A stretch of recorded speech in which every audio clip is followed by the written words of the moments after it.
Qurgan mahallamiz buzilib ketdi. Surpriz bor senga. Qanaqa? Ha, qara. Benzin tugagan ekan. Akkumulyator o'tirdi. Vo, yo'q-e. Nima bo'ladi endi? Qoldik.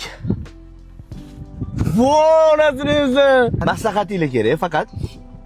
Tormozni bosib turibsizmi? Ha, benzinimiz tugagan. Generator ishlamayapti. Xolodilnikda hamma narsa achib bo'ldi. Yeyishga hech narsa qolmadi. 3 dona suvimiz bor, kartoshkamiz bor. Aka kartoshka qovuray desam ham, mana bu yerda olov yoqib bo'lmayapti-da. Shamolga teskari qo'yinglar deyishyapti-da.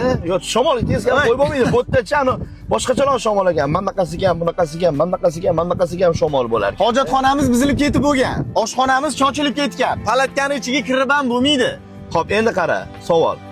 Va bo'ldi akalar, to'xtatinglar, ketinglar deyishsa ham. Qanaqa ketamiz? Aka, men qaytda uyda kutkim kelyapti, to'g'risi. Mayli, qanaqa? Qanaqa qilib ketamiz shu, ha? Eng yaqin magazinga borib uxlaylik desa ham 150 kilometr. 2-3 ta odamlar aloqaga chiqdi. Yo'q, qarang, bu videoni qanaqa qo'ymoqchisiz hozir? Svязь bo'lganda qo'yamiz. Svязь yo'q hozir, bilasizmi? Mana orada bir keladi, bir yo'q bo'lib qoladi. O'sha payt mana shu videoni qo'yamiz. Soat 11 bo'lgan mana hozir. 4 soatdan beri men mashinada o'tiribmiz. Xullas, yotishga joy yo'q, yeyishga narsa yo'q, ichishga suvimiz bor. Ketamizda akkumulyator o'tirgan. 2-3 ta odamlar kelamiz deyishgan edi, u 4 soat oldin. Lekin o'sha svязьda yo'q ular ham. Men ham svязь yo'qman, ular ham svязь yo'q. Allohga tavakkal, duo qilib turinglar. Duo qilib turinglar. Inshaalloh yaxshi bo'ladi hammasi. Xo'p, shunisi bilan-ku, ko'pda qiyinchilik ham shu-da. Kerak emas edi. Ya, kerak edi. Yaxshi tarafini o'yla.